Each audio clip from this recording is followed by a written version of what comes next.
Hello there. Welcome to day 11, where we're going to talk about doing the hard things.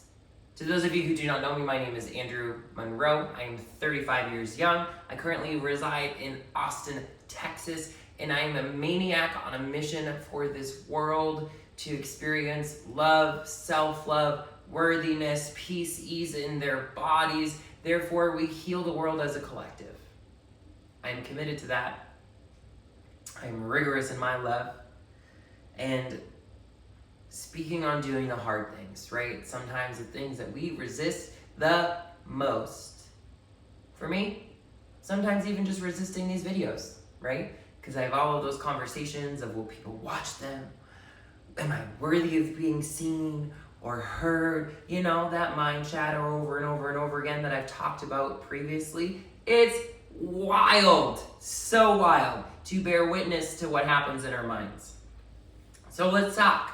Let's face it. Uncovering and gaining awareness around what is not working or the things that are not effective in our lives is not always the most comfortable.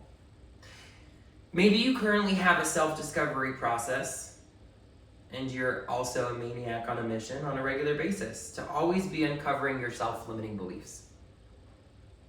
Even then, still, it can be at times uncomfortable. It is a call to create change, and sometimes that's what we resist the most at all costs, because we begin to associate change somewhere along the way with discomfort, which is simply a belief. What if we chose to believe that change equaled joy? Do you believe that you would still have the same somatic experience if that were the case? Chances are not. Now, this message goes out to people that may feel some stuckness or people that are already in this self-discovery process that are looking for a new perspective around doing the hard things. And know by that, I mean doing the things that we resist the most. Those are the hard things, right? Hard things are anything that we resist. And, just 11 days ago, I was blessed to break through some of my own resistance that I had around writing, journaling, and putting my thoughts down on paper. As of right now, I can only identify it as a resistance to just being still and doing it. I haven't really uncovered anything else yet. It's actually quite comical because this writing for me actually is killing 5 birds, 1 stone. It allows me to have something to share with the world in the videos that I'm creating.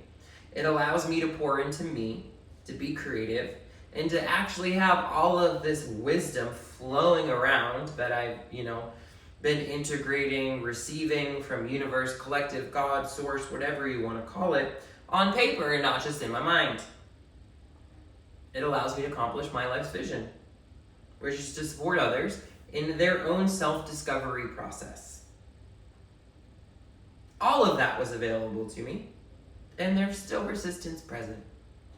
Truth is, it wasn't until a couple of days ago that all of what I just shared was seen by my own eyes, right? This awareness didn't happen day 1, didn't happen day 2, it happened like day 11. I was like, oh, this is actually perfect. I didn't see the bigger picture until I did the hard thing, until I did the thing that I was resisting the most.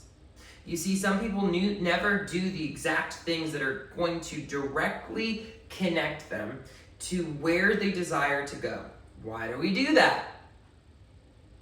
Maybe we think because we can't see the whole picture, that it's not what we should be doing.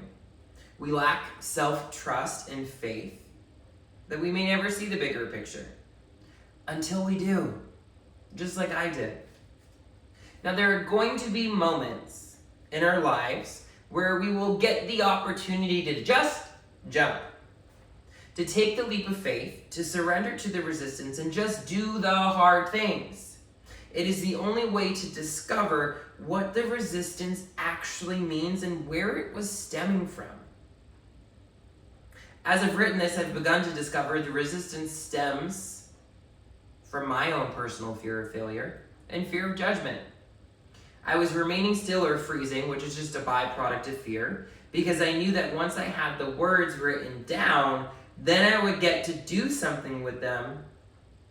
And once again, connected to my largest personal vision of creating impact with millions by speaking here and one day speaking on stages, sold out stadiums, maybe helping teams. To me, the more people walking home to themselves equals the biggest impact possible. I have learned sure, ego says that I'm doing this for accolades or for money, but to my truest, authentic self, I do what I do because of the peace and the ease that I've experienced in my body, and people get to feel this because this is where magic happens. This is where you're able to create the life that you want to create when you have 100% self-love and stand in worthiness and outrageousness, and you just break all of the fucking vicious cycles in our mind. This is what the world deserves to feel. Now, moral of the story is the only way to get through the hard things is to do them. It will always work out in your favor because at minimum, you will begin to uncover where the resistance is stemming from, what fear it is. And that is extremely powerful information for you to have. The most powerful information for you to have, right? So doing the hard things. We may try something out that we're in resistance to and give it our all and realize that it's not for us or it's not the direction that we want to go in, right? Big whoop. At least we put in the effort, we put in the time, we put in the energy doing the hard things so that we could begin to discover where the resistance is actually coming from and begin to dissolve that. Because that is the resistance going to stop us from doing anything in life, right? We get scared, we get fearful, we freeze, we create all of the resistance possible. And again, sometimes it works out in your favor exponentially, like I shared. Doing this, such resistance to writing, so much resistance to getting on this camera, to speaking, even though I know when I speak, it just is my most authentic self. Still resistance in this moment. There could still be some resistance in my head. What am I going to say next? What should I do next? How should I end it? All of this stuff. It's so amazing how our mind works. It's also amazing is that when you become aware of the resistance that we are creating, we can then put the energy into dissolving that resistance. Now, as always, I'm here to support you in your journey any way that I possibly can. My door is always open. My DMs are always open. Feel free to send me a message. Again, I do work with people one-on-one, and I the level of support that I offer is for everyone. And moral of today's story is that sometimes to get over the resistance of doing the hard things or the challenging things or the things that require some change is just doing them, walking through them. So I'm here to walk through them with you, side by side, hand by hand. Until next time, know that I love you unconditionally. Thanks for tuning in.